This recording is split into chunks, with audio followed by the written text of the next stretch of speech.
Hi. So ఈరోజు మనం current affairs May 14th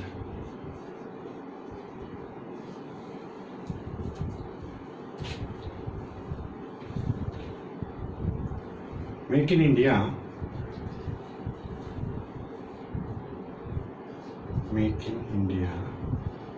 make in ఇండియాలో భాగంగా డిఫెన్స్ మినిస్ట్రీ ఒక థీమ్ చేసుకున్నది. దాని పేరు DEFEXPO. దీనిలో భాగంగా భారతదేశంలో డిఫెన్స్ ఎక్స్పెండిచర్ని పెంచుతూ ప్రైవేట్ వాళ్ళతోటి రక్షణ పరికరాలు చేయాలని ప్రోత్సహించడం జరిగింది. L&T వాళ్ళ షిప్ బిల్డింగ్ వాళ్ళు ICGS Indian coast guard commission ICGS Vikram అనే ఒక ఆఫ్షోర్ పెట్రో వెహికల్ OPVని అభివృద్ధి చేశారు. దీనిని మంగుళూరు పోర్ట్కి అంకితం చేశారు. సో ప్రతి దేశానికి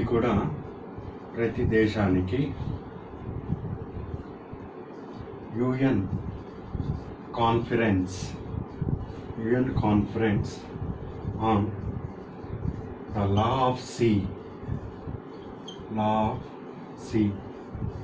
UNCLOS థర్డ్ కాన్ఫరెన్స్ 1973లో భాగంగా 20 nautical miles on territorial sea, 200 nautical miles on exclusive economic zone అని వివరించడం జరిగింది. సో ఈ ఆఫ్షోర్ వెహికల్ యొక్క speed 26 knots. So 1 knot is equal to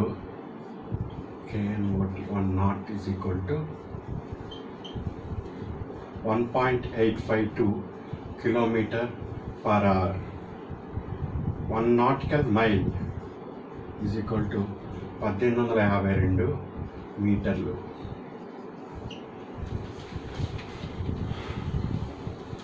make in India అని చెప్తున్నామండి. సో మేక్ ఇన్ ఇండియాలో భాగంగా డిఫెన్స్ కానీ లేకపోతే కామర్స్ కానీ ఇంకా ఏదైనా కానీ ప్రతి మంత్రిత్వ శాఖ కూడా వాళ్ళకి కావాల్సిన పరికరాలు భారతదేశంలో ప్రోత్సహించాలి. అందులో భాగంగా డిఫెన్స్ మంత్రిత్వ శాఖ కూడా బయట వాళ్ళకి ఎందుకు వేల కోట్ల రూపాయలు ఇచ్చి కాంట్రాక్ట్ తీసుకోవటం, మన వాళ్ళకే ఆ డబ్బులు ఏదో వేల కోట్ల రూపాయలు ఇస్తే అభివృద్ధి చెందుతాం కదా అనే ఉద్దేశంతో ఇక్కడ ప్రోత్సహించడం జరిగింది. సో డిఫెన్స్ మినిస్ట్రీలో make in India promo theme ఏమిటి? ప్రోమో థీమ్ వచ్చి DEFEXPO. డిఫెన్స్ మినిస్ట్రీలో మేక్ ఇన్ ఇండియా ప్రమోట్ చేసే థీమ్ ఏమిటి అంటే డిఫెక్స్పో. ఈ డిఫెక్స్పో థీమ్ తోటి ఇక్కడ L&T వాళ్ళు తెలుసు కదండి, బిల్డింగ్స్ అవి కన్స్ట్రక్షన్ చేస్తుంటారు. వాళ్ళకి షిప్ బిల్డింగ్ ఇండస్ట్రీ కూడా ఉన్నది. సో వాళ్ళకి ఈ ICGS ఇండియన్ కోస్టల్ గార్డ్ కమిషన్ని ఇవ్వటం జరిగింది. ఇక్కడ మంగళూరు పోర్టు ప్రతి దేశానికి కూడా ఆ దేశం యొక్క సముద్రంపై ఆధిపత్యం ఉంటుంటుంది. సో దీనికి బ్రీఫ్ హిస్టరీ మీరు చూస్తే ప్రతి దేశానికి కూడా సముద్రం అనేది వనరులతో నిండిపోయి ఉంటుంది. ప్రతి దేశానికి కూడా ఆ సముద్రంలో ఉండే వనరులు కావాలి. టెక్నాలజీ ఎక్కువ ఉన్న దేశమేమో ఎక్కువ వాడుకుంటుంది, లేని దేశమేమో తక్కువ వాడుకుంటూ ఉంటుంది. ఇదంతా కూడా ఇండియన్ ఓషన్ మొత్తం ఇక్కడ ఇటువైపు మనము బంగాళాఖాతము, అరేబియా అంటాం, కానీ మొత్తం సముద్రం అంతా కూడా ఒకటే. ఇటువైపు వస్తే ఈ పేరు, అటు వస్తే ఆ పేరు. సో ఇది మొత్తం కలిపి ఇండియన్ ఓషన్. ఇటువైపు చైనా వాళ్ళు వాళ్ళ ఎక్స్పాన్షన్ అంతా కూడా పెంచుకుంటూ వస్తున్నారు ఇండియన్ ఓషన్ మీద. ఇటువైపు నుంచి కూడా బే ఆఫ్ బెంగాల్ ఇవన్నీ కూడా పెంచుకుంటూ వస్తున్నారు. ఈ సమయంలో భారతదేశం రక్షణ అన్నది ఎక్కువ ప్రాధాన్యత ఇవ్వాలి. అందులో భాగంగానే కోస్ట్ గార్డ్, కోస్ట్ అంటే ఇది తీర ప్రాంతాన్ని పరిరక్షించుకోవాల్సిన బాధ్యత ఉంది. సో భారతదేశము ఎంతవరకు తన యొక్క బాధ్యతగా పరిరక్షణ చేసుకుంటూ ఉంటుంది, ఎంతవరకు బాధ్యతగా పరిగణన చేసుకుంటుందంటే 20 నాటికల్ మైల్ వరకు కూడా మొత్తము ఎవరు కూడా 20 నాటికల్ మైల్ లోపు భారత్ యొక్క అనుమతి లేకుండా ప్రవేశించడానికి వీల్లేదు. ఇప్పుడు చైనా వాళ్ళు వస్తున్నారు, తెలవక మా షిప్ అక్కడ ఏమీ రాళ్ళు పాతి ఉండదు కదా, ఇంకొక మైలు పోతే హైదరాబాద్ వస్తుంది, ఇంకో మైలు పోతే మెదక్ వస్తుంది, ఇటు మైలు పోతే అనంతపూర్ వస్తుందని చెప్పడానికి నీళ్ళల్లో. సో వాళ్ళకి తెలవక మేము వచ్చేసామని చెప్పకుండా ఉండాలంటే మన వాళ్ళు కోస్ట్ గార్డ్ తిరుగుతూ ఉండాలి. ప్రతి దేశానికి కూడా 20 నాటికల్ మైల్స్ వరకు కూడా భూమి నుంచి కౌంట్ చేస్తారు. 1 nautical mile is equal to 1852 మీటర్లు, అంటే 1 కిలోమీటరు 852 మీటర్లు. 1 NM అంటే అట్లా 20 NM వరకు కూడా ప్రతి దేశానికి ఉంటుంది. ఈ దేశ పరిధిలో మన షిప్లన్నీ కూడా ప్రయాణం చేస్తూ దొంగలు రాకుండా లేకపోతే విదేశీ షిప్పులు రాకుండా పరిరక్షణ చేస్తూ ఉండాలి. సో ఇలా తీర్మానం అన్నది UN conference on the law of sea 1973లో జరిగింది. అంతకుముందు 1950లో ట్రూమెన్ అనే ఒక ఆయన ఉండేవాడు ప్రెసిడెంట్. 1948లో ఇక అమెరికా అంటే తెలుసు కదా, ప్రపంచం అంతా నాదే అండి. అక్కడ వెంటనే పెరు, ఈ వెనిజులా వీళ్ళందరూ కూడా గోల చేశారు. ఇక గోల చేసిన తర్వాత 1953లో మొదటిసారి ఐక్యరాజ్య సమితి అన్ని దేశాలను పిలిచి ఇలా కొట్టుకోవటం బాగోదు, ఒక అంతర్జాతీయంగా అందరం ఒప్పందం రావాలని ఫస్ట్ టైం 1950స్లో UN conference on the law of sea start అయింది. దాని తర్వాత ఇక చర్చలు జరుగుతూ వస్తున్నాయి, అటు ఇటు అన్ని వైపులు అయిపోయి 1973కి చాలా దేశాలు దీన్ని రేటిఫై చేసిన దాని ప్రకారము 20 నాటికల్ మైల్స్ వరకు కూడా ఆ దేశం యొక్క భౌగోళిక పరిధి యొక్క ఆధీనంలో ఉంటుంది. 200 నాటికల్ మైల్స్, సో ఇక్కడి నుంచి ఇక్కడ వరకు కూడా ఏవైనా వనరులు ఉంటే, ఆయిల్ కానీ లేకపోతే ఇవన్నీ కూడా ఏమన్నా ఉంటే ఇక్కడ వరకు ఎక్స్క్లూజివ్ ఎకనామిక్ జోన్, ఇది EEZ అంటారు, exclusive economic zone. Exclusive economic జోన్కి అండ్ టెరిటోరియల్ ఏరియాకి రెండింటికి వ్యత్యాసం ఏమిటంటే ఇక్కడ వరకు కూడా నీ వెజల్స్ ఇష్టం వచ్చినట్టు తిరగచ్చు.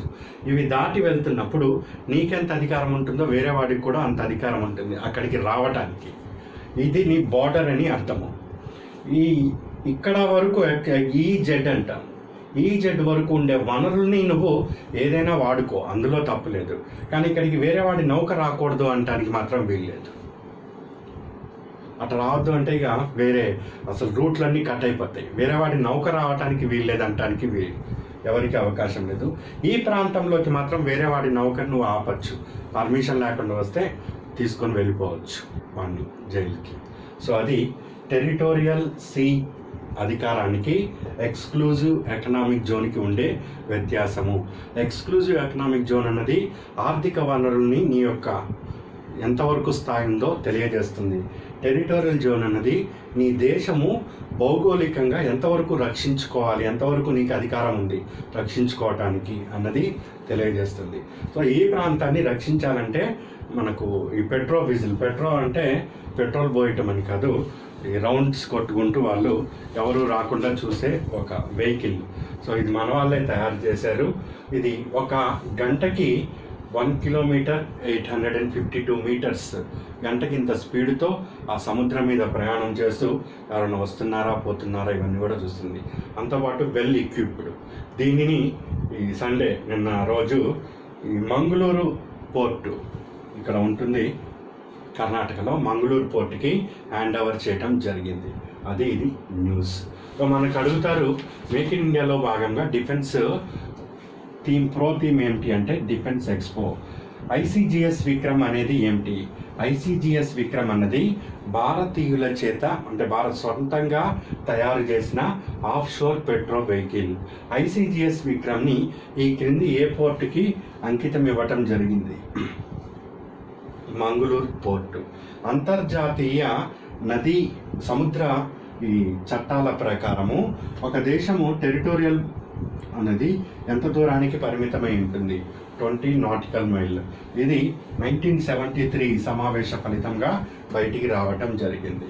ఇవి స్టాటిస్టిక్స్, మీకు గుర్తుంటే సబ్జెక్ట్ ఈజీగా అర్థమవుతుందండి. సో ఇవన్నీ కూడా కాస్త అండర్స్టాండ్ చేసుకోండి. 200 nautical miles exclusive economic zone అది గ్రూప్ అని రాసే వాళ్ళకి IR 1 వస్తున్నది, ఇంటర్నేషనల్ రిలేషన్స్.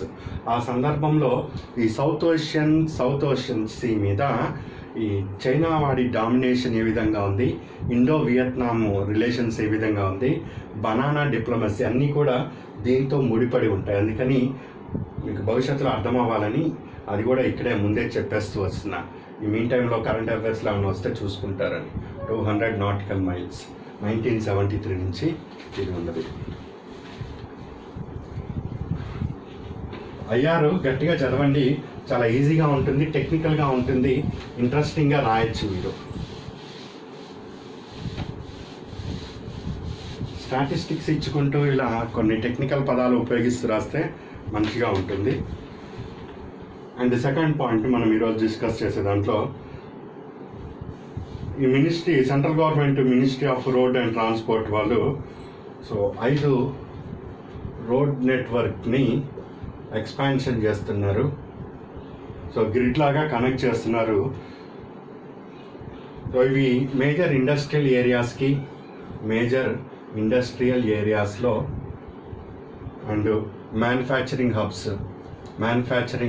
హబ్స్ తయారీ రంగాలు, పారిశ్రామిక రంగాలు ఎక్కడెక్కడ ఉన్నాయో చూసుకొని, ఇక్కడ ఒకటి ఉన్నది, ఇక్కడ ఒకటి ఉన్నది, ఇక్కడ ఒకటి ఉన్నది, ఇక్కడ ఒకటి ఉన్నది, ఇక్కడ ఒకటి ఉంది.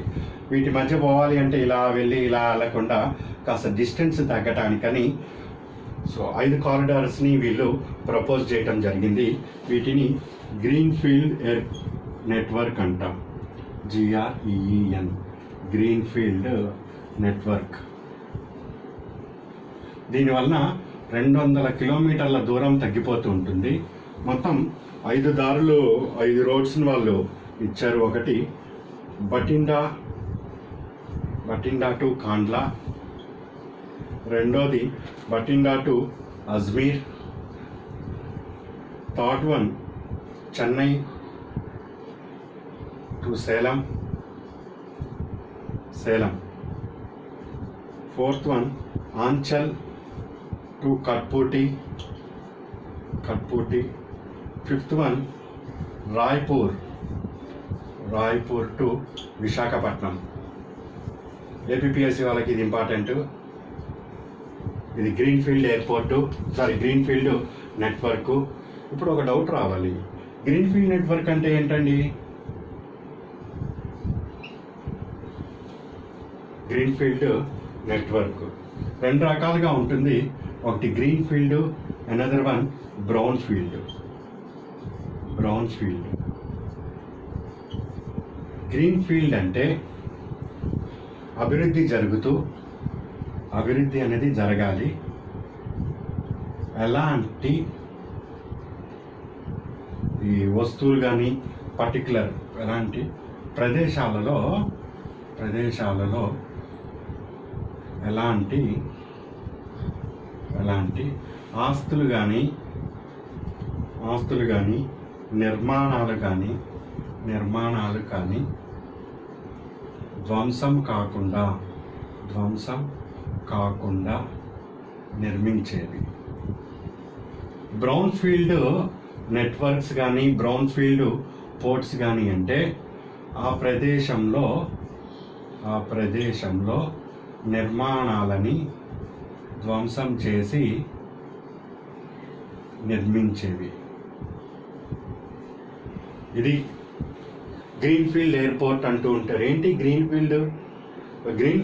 ఇట్లా మీకు ఫీల్డ్ అని వస్తూ ఉంటే టెర్మినాలజీ కూడా ఇంపార్టెంట్. ఈ గ్రీన్ ఫీల్డ్ అనగానేమి అన్నాడు అనుకోండి, క్వశ్చన్ ఎగిరిపోతూ ఉంటుంది. అందుకని కొన్నిటికి టెర్మినాలజీ కూడా ఇంపార్టెంటే.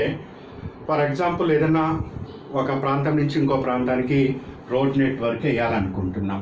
ఇలా రోడ్ నెట్వర్క్ వేయాలంటే ల్యాండ్ ఎక్విజిషన్ ఒకటి చేసుకోవాలి వీళ్ళు, ఫస్ట్ పాయింట్.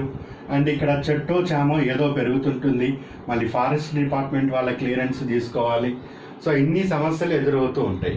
అలా కాకుండా ఏమీ సమస్యలు లేకుండా గవర్నమెంట్ స్థలం ఎక్కడుందో అట్లా వెళ్ళిపోతూ ఉంటే ఇది గ్రీన్ఫీల్డ్ నెట్వర్క్.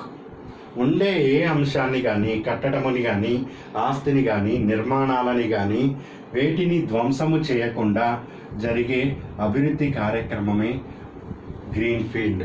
అది ఎయిర్పోర్ట్ కడుతున్నాం అంటే గ్రీన్ఫీల్డ్ ఎయిర్పోర్ట్. శంషాబాద్ దగ్గర ఎక్కడో కట్టారు. అక్కడ ఎందుకు కట్టారు? ఈ బేగంపేటలోనే ఎందుకు పెద్ద ఎయిర్పోర్ట్ కట్టుకోవచ్చుగా, సెంటర్ నడిబొడ్డులో ఉంది. సో అంత పెద్ద స్థలం రావాలంటే ఆ చుట్టుపక్కల అన్నీ కొట్టేయాల్సిందే, తప్పదు. అంటే విధ్వంసం చేసి నువ్వు అక్కడ కొత్త ఎయిర్పోర్ట్ కడుతున్నావు కాబట్టి లాక్కోవచ్చు, భూమిని లాక్కోవచ్చు. గవర్నమెంట్కి అధికారం ఉంది. నా ఇల్లండి నేను 4 అంతస్తులు కట్టాను, 40 కట్టిన కానీ లాక్కుంటుంది. అందులో ఎవడో ఏమీ చేసేది లేదు. సో నా లాగే అధికారం వాళ్ళకు ఉంటుంది. అట్లని లాగేయటానికి వాళ్ళు అంగీకరించక ఎక్కడో ఊరవతలు కట్టుకుందాం, ఎలాంటివి ధ్వంసం చేయకుండా ఉండేది. అందుకని దాన్ని గ్రీన్ఫీల్డ్ ఎయిర్పోర్ట్ అని అక్కడ పిలుస్తూ ఉంటారు. బ్రౌన్ ఫీల్డ్ నెట్వర్క్స్ అంటారు. బ్రౌన్ ఫీల్డ్ అంటే మొన్న ఈ మధ్య న్యూస్లో కూడా వింటాం, ఆ కాకాని వాళ్ళ విగ్రహాన్ని తీసేశారని. అలా ఏదన్నా దారిలో వస్తున్నవి కానీ లేకపోతే ఇంకోటి ఏదన్నా కానీ సందర్భం వచ్చినప్పుడు వాటిని తీసేసి ఆ ప్రాంతంలో ఇలా నెట్వర్క్, ఎయిర్పోర్టో రోడ్ నెట్వర్కో కారిడారో వేసేదానిని బ్రౌన్ ఫీల్డ్ అంటారు. జాగ్రత్తగా ఉండండి, అడిగే అవకాశాలు ఉంటాయి. గ్రీన్ ఫీల్డ్ అంటే ఏమిటి, బ్రౌన్ ఫీల్డ్ అంటే ఏమిటి అని. ఈ కొత్తగా ప్రపోజ్ చేసిన ఈ 5 రోడ్ నెట్వర్క్స్లో ఆంధ్రప్రదేశ్కి సంబంధించి రాయ్పూర్ నుంచి విశాఖపట్నానికి ఒక రోడ్ నెట్వర్క్ ఉన్నది. దీని డీటెయిల్స్ వచ్చినప్పుడు ఫుల్ డీటెయిల్స్ ఎన్ని కిలోమీటర్స్ వస్తుంది అండ్ దాని విషయాలన్నీ కూడా ఒకసారి అబ్జర్వ్ చేస్తుండండి. కరెంట్ ఈవెంట్స్లో చాలా ఇంపార్టెంట్ ఆంధ్ర వాళ్ళకి. మిగిలిన వాళ్ళకి ఆంధ్ర కానీ తెలంగాణ కానీ గ్రీన్ ఫీల్డ్ ఒకటి, బ్రౌన్ ఫీల్డ్ ఒకటి గుర్తుపెట్టుకోండి. దీని ముఖ్య ఉద్దేశం ఏమిటంటే కొత్తగా 4 లైన్స్ 6 లైన్స్ కాదు, ఇండస్ట్రీ ఏరియాస్కి, మ్యానుఫ్యాక్చరింగ్ ఏరియాస్కి ఇప్పుడు ఉన్న దూరాన్ని తగ్గించుకుంటూ పోవాలి. అది మేజర్ గోల్ దీనిది. దానివల్ల పెట్రోల్ కలిసి వస్తుంది, టైము సేవ్ అవుతుంది, చాలా పనులు అయిపోతాయి వీళ్ళకి.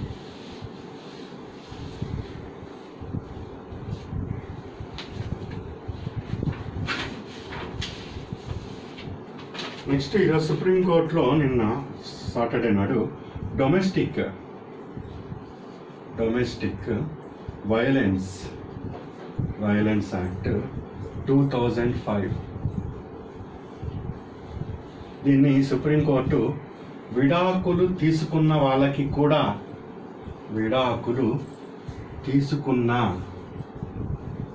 ఇది అమల్లోనే ఉంటుంది, అనువర్తించును అని తెలియజేసిందండి. యాక్చువల్ 2005లో కీర్తి శర్మ అనే ఆవిడ కేసు ఫైల్ చేసింది. కీర్తి శర్మ వెస్ పేరేంటి, హితీష్ శర్మ. ఈ కీర్తి శర్మకి 94లో పెళ్ళైంది, 95లో విడిపోయారు. పెళ్ళవగానే 1 year తర్వాత విడిపోయారు. కారణాలు ఏమిటో విడిపోయిన తర్వాత ఈ హితీష్ శర్మ మంచోడే, వీళ్ళ అమ్మ వీళ్ళ నాన్న వీళ్ళ మీద ఈవిడికి ఏమో కోపం ఉన్నట్టుంది, కేసు ఫైల్ చేసింది డొమెస్టిక్. మామూలుగా ఆ కేసు నడుస్తూ వచ్చింది. ఈ 2005 తర్వాత డొమెస్టిక్ వైలెన్స్ యాక్ట్ వచ్చిన తర్వాత డొమెస్టిక్ వైలెన్స్ యాక్ట్ కింద అప్పుడు 2005లో కేసు ఫైల్ చేసింది. మళ్ళీ యాక్చువల్ వీళ్ళిద్దరికి కూడా విడాకులు అయిపోయినాయి. కీర్తి శర్మకి, హితీష్ శర్మకి విడాకులు అయిపోయిన తర్వాత మళ్ళీ కేసు ఫైల్ చేస్తే ఈ కేసు కాస్త రాజస్థాన్ కోర్టుకి వెళ్ళింది. సో రాజస్థాన్ కోర్టులో అటు తిరిగి ఇటు తిరిగి అన్ని మలుపులు తిరిగి 2013 నాడు దీని మీద ఒక జడ్జిమెంట్ అనేది వచ్చింది. జడ్జిమెంట్ ఏమిటి అంటే ఈ గృహహింస చట్టము అన్నది కేవలము భార్యాభర్తలకి సంబంధించి వివాహ సంబంధము కొనసాగుతున్నంత వరకు మాత్రమే కాదు. పాయింట్ అర్థం చేసుకోండి. గృహహింసా చట్టము అన్నది భార్యాభర్తల మధ్య వివాహ సంబంధము ఉన్నంత వరకు మాత్రమే కాదు, వివాహ సంబంధము తెగిపోయినా అంటే విడాకులు తీసుకున్నా కానీ ఇది అమల్లోనే ఉంటుంది అని 2013లో రాజస్థాన్ హైకోర్టు తీర్పిచ్చింది. గృహహింస అంటేనే భార్యాభర్తలు ఉండాలి, అక్కడ విడాకులు కాకుండా ఉండాలన్నది అందరి ఆర్గ్యుమెంట్. కౌంటర్ పిటిషన్స్ వేశారు, అండ్ అటు ఇటు స్టేట్ గవర్నమెంట్ కూడా కౌంటర్స్ వేసింది, అన్నీ నడుస్తుంది. చివరికి అది ఇటు తిరిగి లాస్ట్కి సుప్రీంకోర్టు దగ్గరికి 2018 నాటికి 16 నాటికి చేరుకుంది. అది ఇంకా రౌండ్ తిరుగుతూ నిన్న జడ్జిమెంట్ సాటర్డే నాడు వచ్చింది. ఏమిటి అంటే గృహహింసా చట్టం అన్నది కేవలము వివాహ సంబంధంలో ఉండటమే కాదు, విడాకులు తీసుకున్నా కానీ అమల్లోకే వస్తుంది. విడాకులు తీసుకున్నాడు కదా అనేసి గతంలో సంబంధమే కదా, గతంలో ఉండే అత్తమామలో వాళ్ళు వచ్చి వేధిస్తున్న, ఆ విడాకులు తీసుకున్న భర్త వెళ్ళి ఆఫీస్కి వెళ్ళి గోల చేస్తున్న వాళ్ళందరి మీద కూడా మళ్ళీ కేసు ఫైల్ చేయొచ్చని తెలియజేస్తుంది గృహహింసా చట్టము 2005. అయితే గృహహింసా చట్టంలో ఏమేమి వస్తాయని సుప్రీంకోర్టుని అడిగితే అది మా బాధ్యత కాదు, వెళ్ళి లెజిస్లేచర్ని అడగండి. ఈ చట్టం పరిధి పెంచింది, అంతవరకు మాత్రం గుర్తుపెట్టుకోండి. గృహహింసా చట్టము 2005 చట్టం యొక్క పరిధి ఈ కీర్తి శర్మ కేసులో సుప్రీంకోర్టు పెంచటం జరిగింది.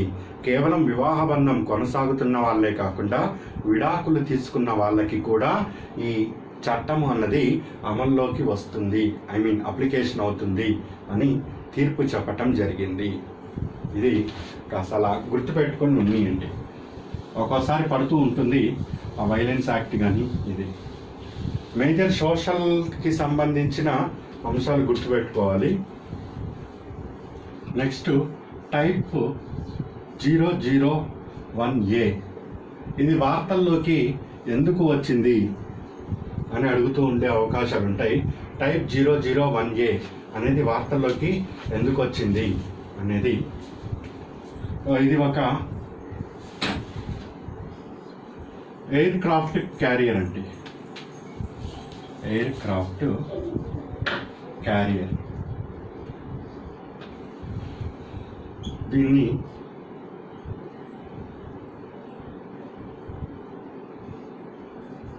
దలిహాన్ పోర్ట్ నార్త్ ఈస్టర్న్ చైనా సముద్రంలో ట్రయల్ రన్ వేస్తున్నారు. ఇప్పటి వరకు లియోనింగ్ ఒకటే ఉన్నది.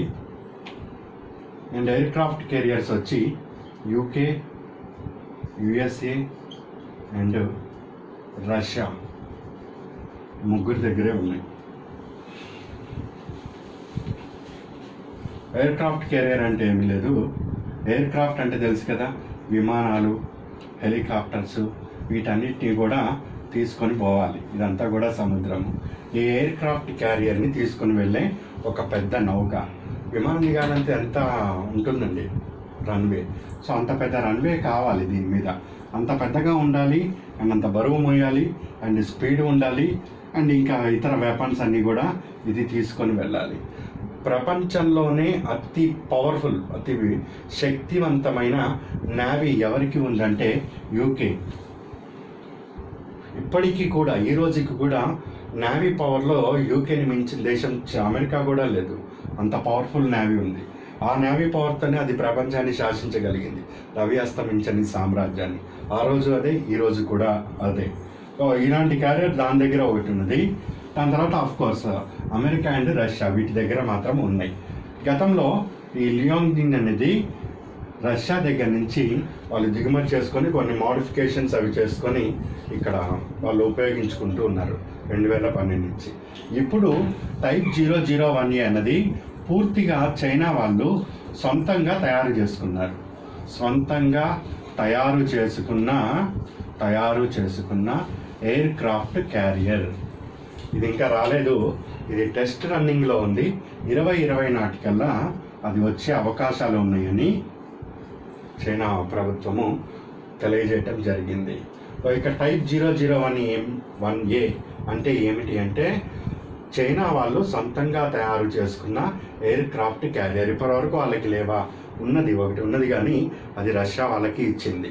ఇప్పటివరకు ప్రపంచంలో ఎయిర్ క్రాఫ్ట్ క్యారియర్ చేసేవాళ్ళు యూకే, యుఎస్ఏ అండ్ రష్యా మాత్రమే. భారత్కి లేదా అండి, భారత్లో కూడా మేము సినిమాల్లో చూస్తున్నామంటే అవన్నీ కూడా దిగుమతి చేసుకున్నవి కానీ సొంతంగా మన వాళ్ళు ఏమీ డెవలప్మెంట్ చేయలేదు. అండ్ ఇప్పుడు చైనా వాళ్ళు ఫస్ట్ టైం వాళ్ళే సొంతంగా డెవలప్మెంట్ చేస్తున్నారు. ఇది టైప్ 001A. ఇది వార్తల్లోకి ఎందుకు వచ్చింది అంటాడు ఇలాంటి పదాలన్నీ కూడా. కాస్త అలాంటప్పుడు చూసుకుంటూ ఉండండి, కాస్త ఇంపార్టెన్స్. జోగ్రఫీలో దిలానియన్ పోర్టు ఏ దేశంలో ఉంది అంటే చైనా.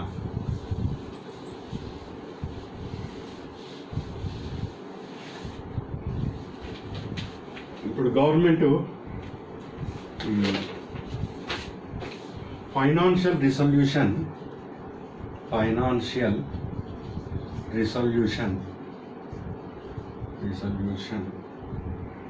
And deposit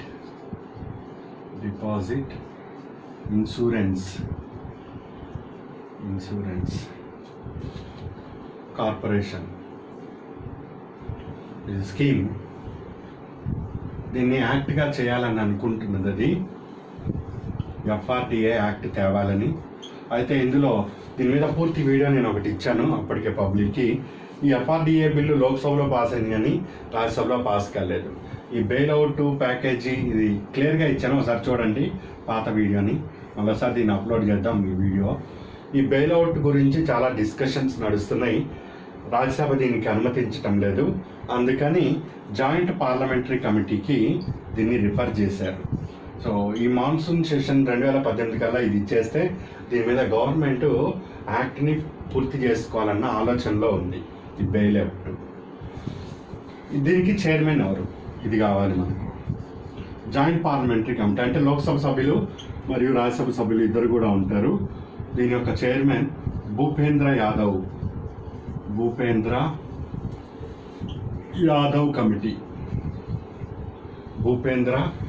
committee. ఇది ఫైనల్ రిపోర్ట్కి తయారవుతున్నది అండ్ విత్ ఇన్ డేస్లో రావచ్చు. అండ్ ఇందులో ఏం చెప్పారో చూడండి.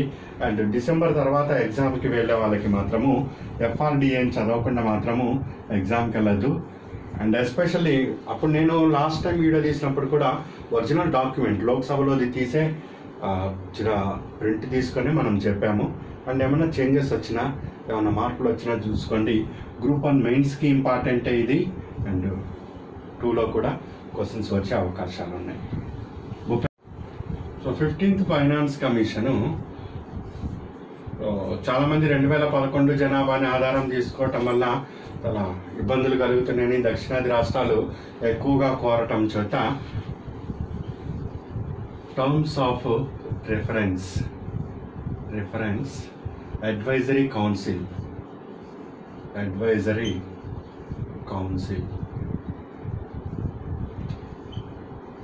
అరవింద్ విర్మాని అధ్యక్షతన ఒక కమిటీని ఏర్పాటు చేసింది. TOR terms of reference article 280 కింద మనకు ఫైనాన్స్ కమిషన్ అనేది ఏర్పడుతుంది. 15th ఫైనాన్స్ కమిషన్కి చైర్మన్గా NK సింగ్ని రాష్ట్రపతి నియమించారు. సో NK సింగ్ని నియమించినప్పుడు కేంద్రం నుంచి మొత్తము టర్మ్స్ అండ్ కండిషన్స్ మొత్తం కూడా ఇస్తారు. రాష్ట్రపతి ఏమైతే ఇచ్చారో టర్మ్స్, ఆ టర్మ్స్ మీద మాత్రమే ఫైనాన్స్ కమిషను వాళ్ళ యొక్క సూచనలు ఏదో చేయాలి. సొంత పెత్తనాలు చేస్తా అంటే ఇక్కడ ఊరుకోరు. ఏమి టర్మ్స్ ఉంటాయి? కేంద్రం నుంచి రాష్ట్రానికి పన్నులు ఏ విధంగా ట్రాన్స్ఫర్ చేయాలి, net tax proceeds. Second, GST collect అవుతుంది. GST వచ్చిన తర్వాత ఎంత మనం రేషియో ఇవ్వాలి వాళ్ళకి. ఇప్పటివరకు GST గురించి చెప్పలేదు వాళ్ళు 14th ఫైనాన్స్ కమిషన్, ఎందుకంటే అప్పటికి GST రాలేదు కాబట్టి. ఇప్పుడు కొత్తగా GST వచ్చింది, దాని యొక్క ప్రభావము ఏ విధంగా ఉంటుంది, GST నుంచి ఏ విధంగా మనము చేంజ్ చేయాలి, ఇంకేమన్నా సూచనలు ఉన్నాయా దాని రిలేటెడ్. అట్లా కొన్ని టర్మ్స్ ఇస్తారు వాళ్ళు. రాష్ట్రపతి ఇస్తున్నారంటే ఇక్కడ PM అండ్ ఫైనాన్స్ మినిస్టర్ అని గుర్తుపెట్టుకోండి. ఈ టర్మ్స్ ఆఫ్ రిఫరెన్స్ అంటారు దాన్ని. దీన్ని దాటి బియాండ్ వెళ్ళే అవకాశము దీనికి లేదు ఫైనాన్స్ కమిషన్కి. ఇప్పుడు వాళ్ళు తలబట్టుకొని కూర్చున్నారు, ఏం చేయాలా గోల్ నాకు అర్థం కావట్లేదు. 2011 జనాభాని తీసుకోమని చెప్పాడు రాష్ట్రపతి. 2011 తీసుకుంటేనే ఉత్తర భారతదేశం సగము చెప్పాం కదా, 5-6 దేశాలతో సమానంగా ఉంది. ఓన్లీ ఉత్తరప్రదేశ్ ఒకటే. మరి మొత్తం సింహభాగం వాళ్ళకే వెళ్ళిపోతుంది, ఉత్తర దేశం వాళ్ళకి. దక్షిణ భారతదేశం మిగిలేది ఏమీ లేదు చెప్పా. ఆ విషయం క్లియర్గా అర్థమైపోతుంది. సో ఏం చేయాలి అని ఈ టర్మ్స్ నాకు ఇచ్చారు. నా బుర్ర ఇప్పుడు బాగా వేడెక్కింది, నువ్వు అడ్వైజ్ చెయ్యి అని ఎన్కే సింగ్ ఈయన్ని నియమించుకున్నాడు అడ్వైజరీ కౌన్సిల్. ఈ అరవింద్ విర్మాని కూడా ఈయనకి ఏం టర్మ్స్ ఇచ్చాడో దానికి సంబంధించినంత వరకు మాత్రమే సూచనలు చేయాలి, కానీ బియాండ్ వెళ్ళి సూచన చేయడానికి ఈయనకి అవకాశం లేదు. ఈయనకే తక్కువ, ఆ తక్కువలో మళ్ళీ ఈయనకి తక్కువ. సో అట్లా మనకు ఒకవేళ అడిగితే 15th ఫైనాన్స్ కమిషన్ 2011 జనాభా కానీ లేదా టర్మ్స్ ఆఫ్ రెఫరెన్స్ 15వ ఆర్థిక సంఘం యొక్క షరతులకి లోబడి సూచనలు ఇవ్వటానికి ఎన్కే సింగ్ ఫైనాన్స్ కమిషను ఈ క్రింది వారిలో ఎవరిని నియమించుకుంది సూచన కౌన్సిల్గా అంటే అరవింద్ విర్మాని అని గుర్తుపెట్టుకోండి. ఇంపార్టెంటే. 15th finance commission chairman NK Singh అడుగుతాడు అండ్ అరవింద్ విర్మాని కమిటీ కూడా అడుగుతాడు. And government shell company definitions మార్చాలని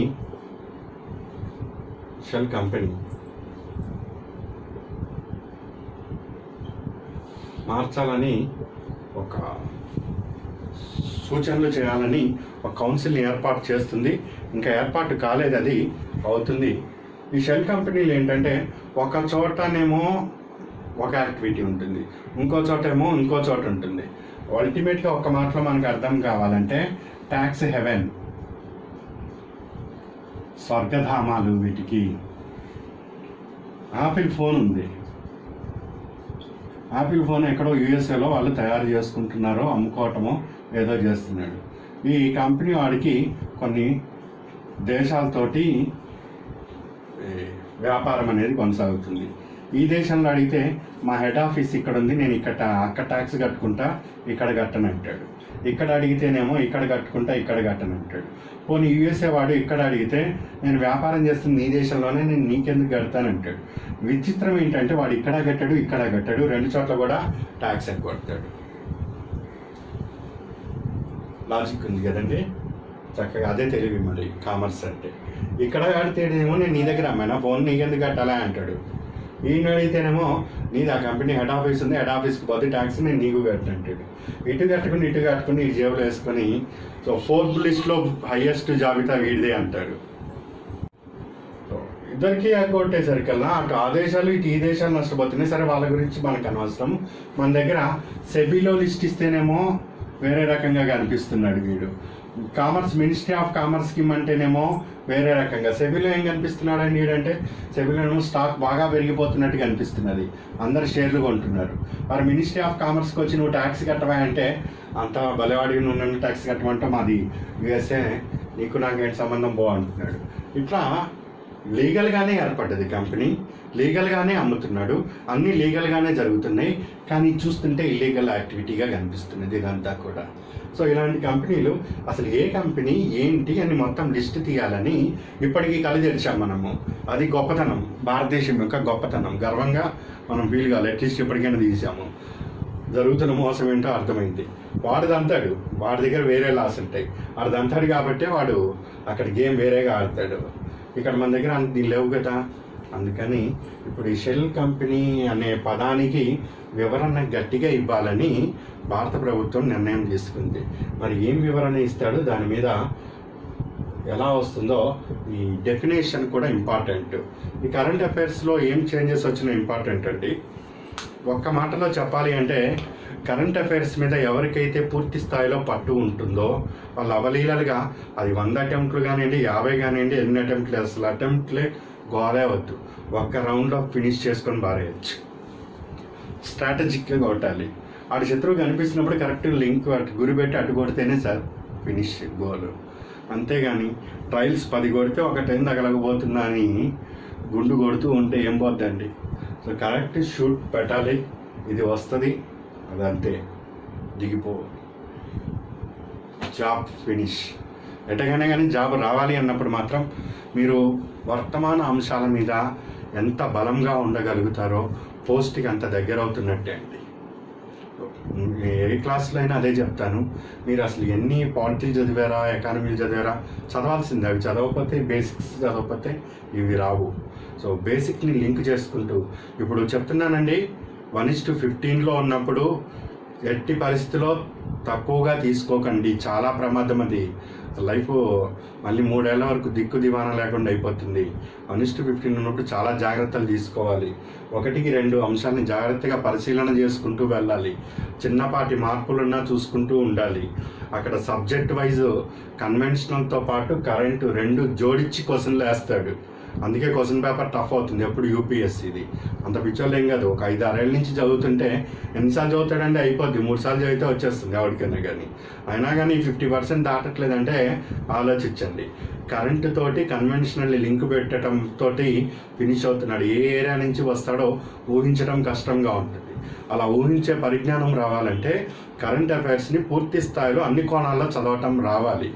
సో అలా చదువుతున్నప్పుడు ఎటు నుంచి వచ్చినా కానీ మెరిట్ లిస్టులో అయితే తప్పనిసరిగా ఉంటారు. ఇక్కడ 100% స్కోర్ కొట్టాలని ఏ పిచ్చోడు కూడా చెప్పడు. నీకు 150కి 150 వస్తేనే పోస్ట్ అనేది అసలు దానంత మూర్ఖుడు లేడు, చెప్పినంత మూర్ఖుడు లేడు, వినటం అంతకన్నా మూర్ఖత్వము. ఇక్కడ మెరిట్ కొట్టామా లేదా, మెరిట్ 10 మార్కులు 150కి 10 మార్కులే కట్టి కావచ్చు, 50 మార్కులు కట్టి కావచ్చు, 70 మార్కులైనా కట్టి కావచ్చు. అంతే అండి. అల్టిమేట్గా ఎంత నెగిటివ్లు అన్నీ పోగా ఒక్కొక్కరు 30లు 40లు వచ్చిన వాళ్ళు ఉన్నారు. కొంతమందికి 20లు 10లు కూడా వచ్చినాయి 150కి. మరి సో మెరిట్ కొట్టాలి అంతే. నెగిటివ్ మార్కు అండ్ 1:15 అప్పుడు చాలా జాగ్రత్తగా ఉండండి. 1:50 అప్పటికే 30-35 దగ్గర కట్లో ఉన్నప్పుడు ఈసారి చాలా జాగ్రత్తగా ఉండాలి. సో కరెంట్ అఫైర్స్ మీద ఆ కోణాలు ప్రతి కోణంని కూడా దృష్టిలో పెట్టుకొని చదవండి. ఓకేనండి. త్వరలో మనము దీంతోపాటు మంత్లీని కూడా స్టార్ట్ చేద్దాం. ఎందుకంటే ప్రిలిమ్స్ టఫ్ అయ్యే సూచనలు బాగా కనిపిస్తున్నాయి. దాన్ని ఇప్పటి నుంచి మనము ఒక గ్రిప్లోకి తీసుకురాకపోతే ఇంత కష్టం కూడా వృధా, మొత్తం కష్టంగా ఉంటుంది. సో ఓకేనండి, జాగ్రత్త చదవండి. Good luck.